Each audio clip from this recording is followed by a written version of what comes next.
Academica Media.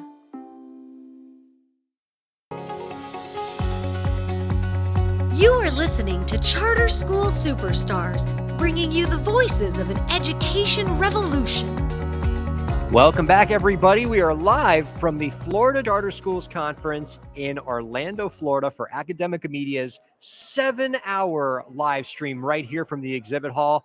We're not quite at the halfway point yet, but we are still going strong, interviewing so many awesome people in charter education. How great was that Corey Oliver interview, by the way? I see him over there still hanging out by the table, making everybody smile. And we got so many great guests to come. We got so much more celebration of charter education to come, and just so many fantastic conversations. You do not want to go anywhere. You might have noticed that in between different segments of our live broadcast here from Orlando, we are showing you some videos from past Academica Media podcast episodes. We encourage you to check them out. If you like what you're hearing, if you like what you're seeing, be sure to subscribe to those programs on Academica Media. There's a QR code on the top right hand of your screen. You can subscribe, follow, and like our various social media accounts and find out when we're creating new content. And speaking of content creators, my goodness, the guest we have coming up here, one of my favorite content creators in all of charter education. Love talking to this guy.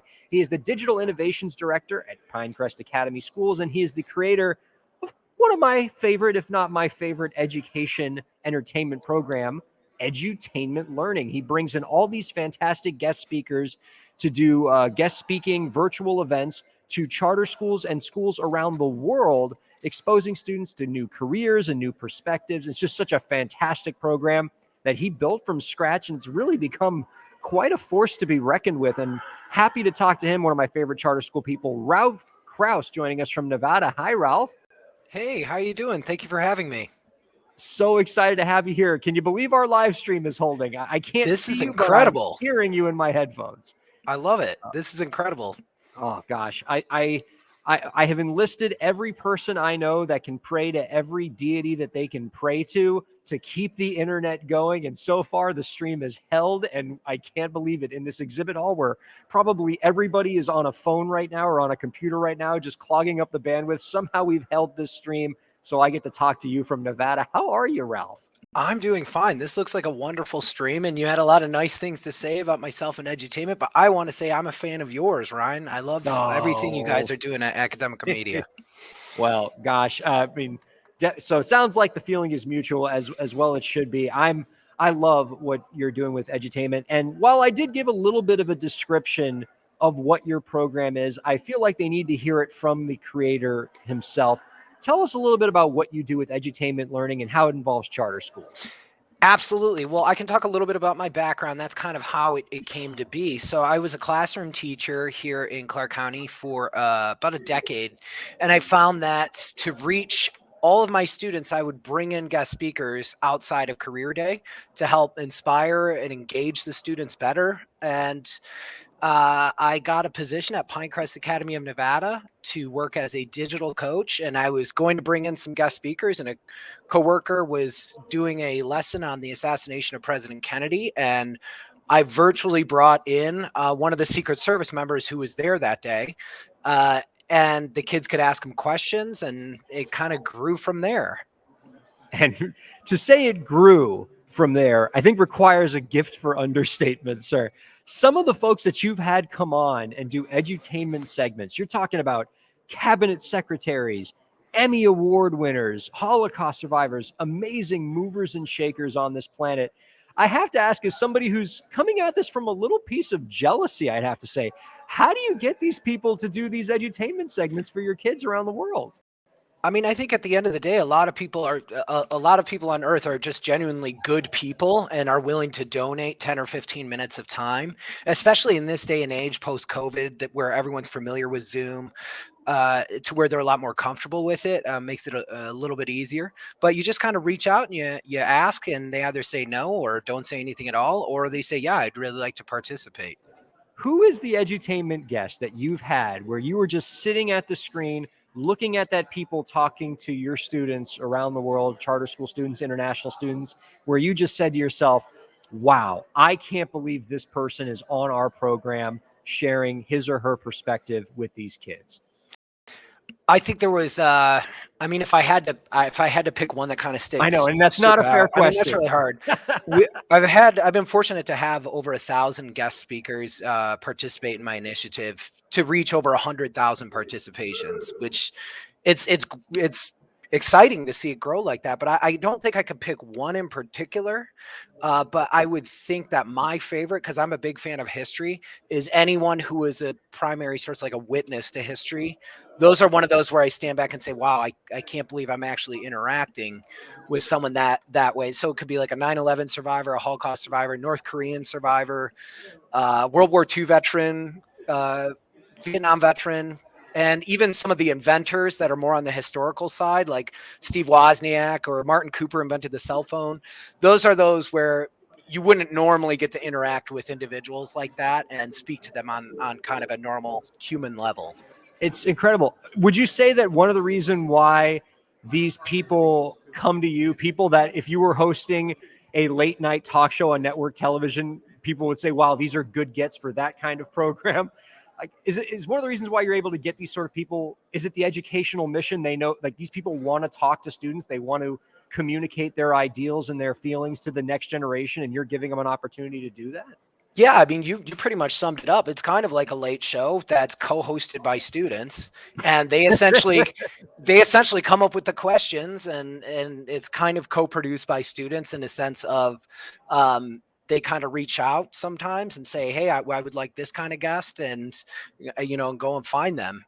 So I think that is a large part of that shiny rock, so to speak, where it kind of gets their attention. It's out of the norm. So yeah. And how are you seeing charter schools using these edutainment programs in the course of regular classroom teaching? Are they linking these uh, guest lectures to existing lesson plans? Are they using it as part of a larger curriculum? Yeah, I would say it depends on like their schedule, because Yeah. obviously I can't have the guests there all day. But I think that, and I noticed this yesterday because we had a 9/11 survivor, and I went back and looked at his edutainment from last year, and he had some like over 7,500 views. So I'm guessing classes are showing the past lessons if they can't make the live sessions.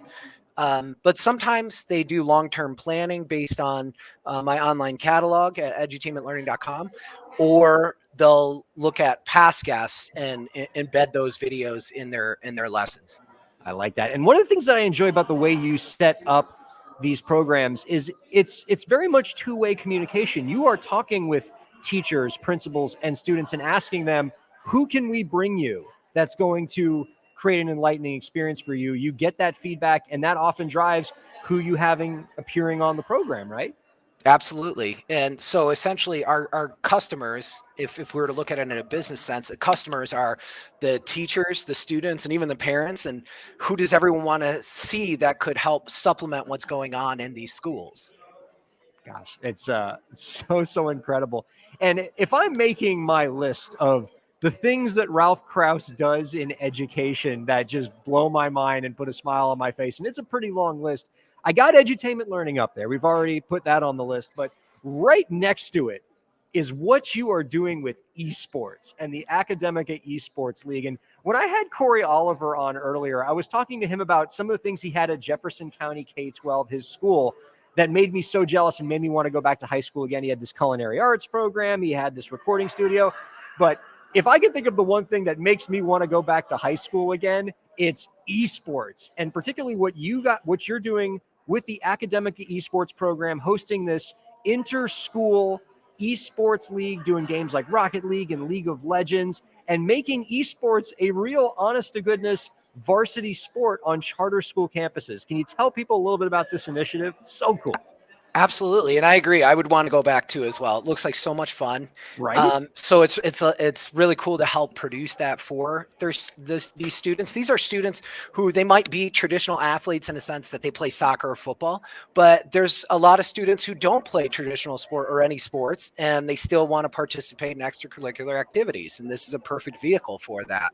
So it's fun to be able to connect the schools, both here in America as well as schools overseas, to where they're playing one another in these games, and they're doing it on a Saturday, and they're helping host the games and join the games and just being super interactive with one another. And even some of the broadcast teams jump on and they do the play-by-play commentary, I like love ESPN, that. and it's really cool to see that idea come to fruition. And our next venture is the students are going to be playing some colleges, and because you wouldn't get that. You wouldn't get a high school football team from Durrell playing a college football team from Texas A&M. That's not going to happen. So, And thank goodness for that. yeah, someone's going to get hurt. No one's going to get hurt in Rocket League. So I'll be sure to get you those dates for those broadcasts when we have the colleges play. That's incredible, because you make this a legitimate spectator sport. These games go out on the Twitch platform, so anybody around the world can watch these sports, which must be so cool for the kids playing it, to know that, this isn't just me playing video games in my home or in my classroom. I'm playing a real sport, and much how the football team has people in the stands cheering for them, I'll have people cheering for me online through Twitch, and your league sets that up for them. Yeah, and you absolutely. have the announcers, which you talked about, which is a whole other cool thing. I think they're my favorite. Seeing them do, shouting goal or whatever it is. I watch every Saturday, and I like being able to set that up for them. So it's a really unique position that I'm kind of in, to where I can create those positive events for the kids. Yeah. And to me, what makes esports so important as something for schools to get involved with is not just it's not just a diversion activity. It's not just recreation, but we're really preparing students for careers here. Esports is going to be it's the most popular sport, spectator sport among young people. There's going to be a lot of jobs in this field, both in esports specifically, in the gaming industry generally, and in all of the industries that support gaming. So by creating this league and getting kids involved with esports on their campus, you're really exposing them to career opportunities. Absolutely. It's I think it just surpassed the NHL. I think I was reading on Forbes that it surpassed the NHL as far as more popularity. So Wow. I think it's the 4th most popular professional sport on the planet right now. So it's a huge industry. It's a multi-billion-dollar industry. And, it's definitely cool seeing some of these schools take advantage of that opportunity and creating that as an extra added incentive for the students to have better grades and have better behavior, and just in any way to create a positive experience for the kids through the leveraging of technology. Education's come a really long way in this respect involving esports. I can imagine if school principals and teachers are having a conversation about video games 20 years ago, or when we were in school, it would be talking about how video games are a negative activity for students to be involved with. We need to keep students away from video games and focusing on their studies. And we've seen such a remarkable pivot in education where schools have welcomed video games and esports with open arms, seeing the potential it has to create better quality of life on campus, to create real pedagogical opportunities, and to create real opportunities for kids. And I feel like we got there because of professionals like you who have been singing the gospel of esports and video games and convincing principals and convincing teachers why these things need to play a role on campus. You are a wordsmith. I got to say that. That was just, man, just butterscotch was just coming out. It was just, I was like taking notes. I got to I'm talk really like passionate. that. I mean, I've always loved video games. So I'm excited that, whereas I was getting yelled at by teachers for even thinking about video games during school. Now I walk through the Ralph Academy esports lab. They got this big, beautiful lab with these cool chairs with the speakers on them. And again, so jealous of these kids. My goodness. Yeah, and there's a lot of wonderful esports schools in our network, and nowadays it's really cool that they don't necessarily have to have huge esports labs. They don't necessarily have to even have gaming devices, because we have cross-platform with some of the games to where the kids can play from home and represent their schools.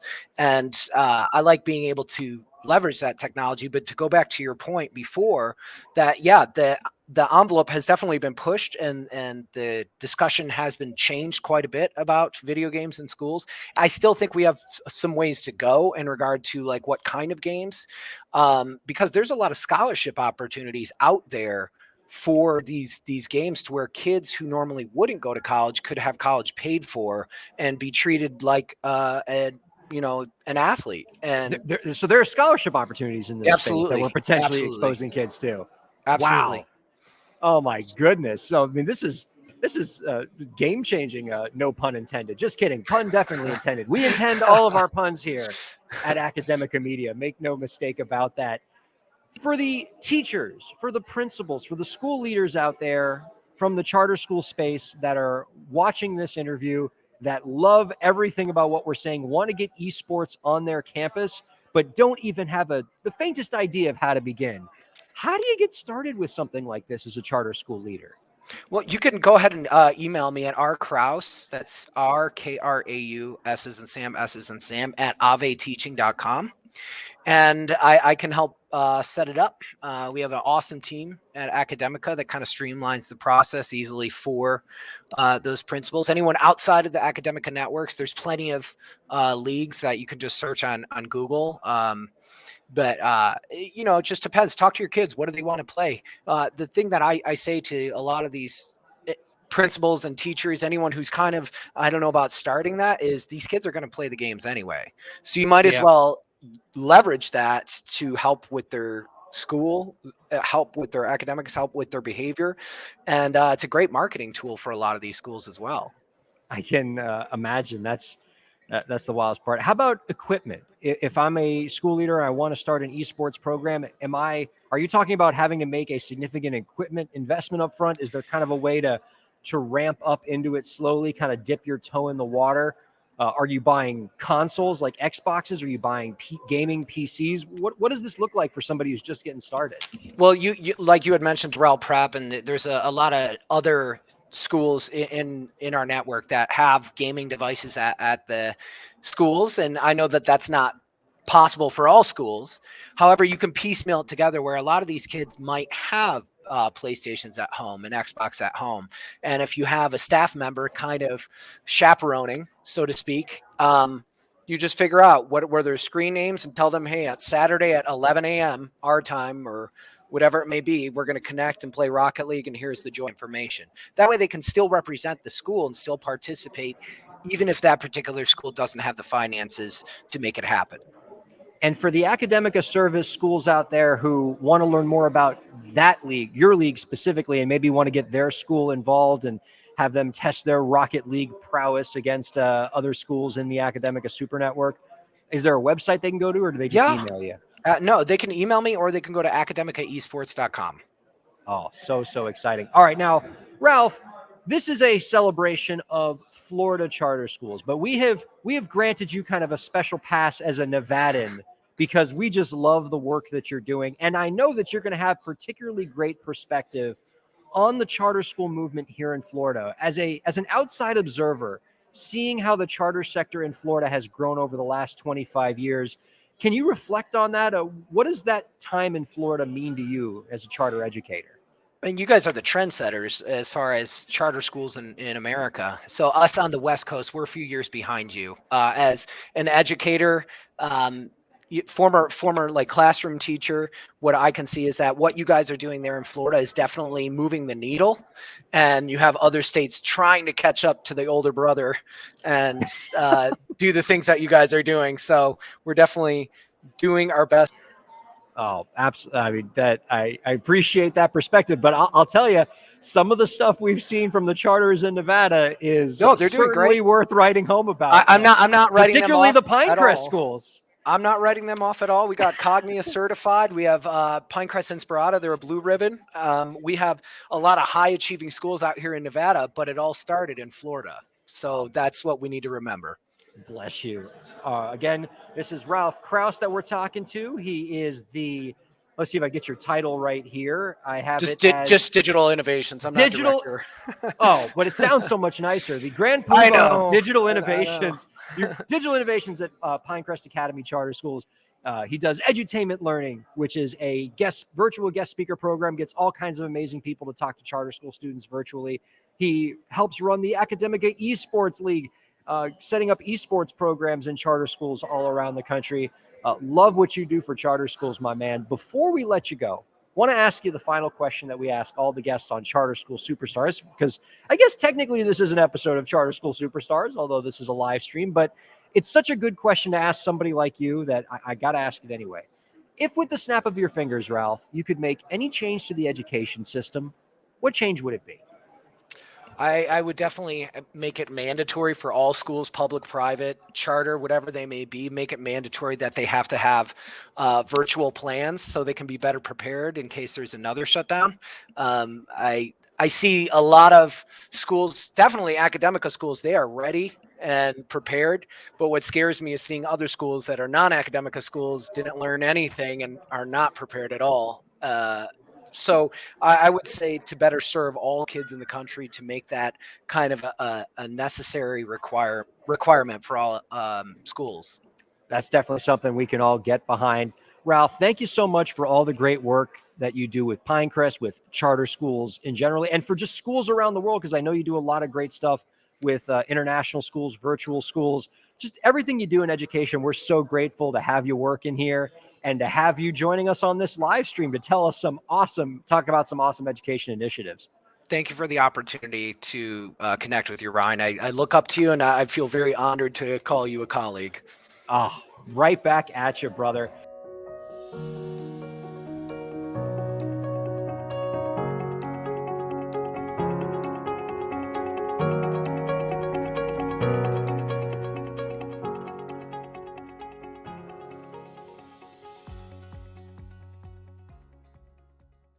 The views expressed on the preceding program have been those of the hosts and guests and do not necessarily reflect the views of Academica, its clients, staff, affiliates, or advertisers.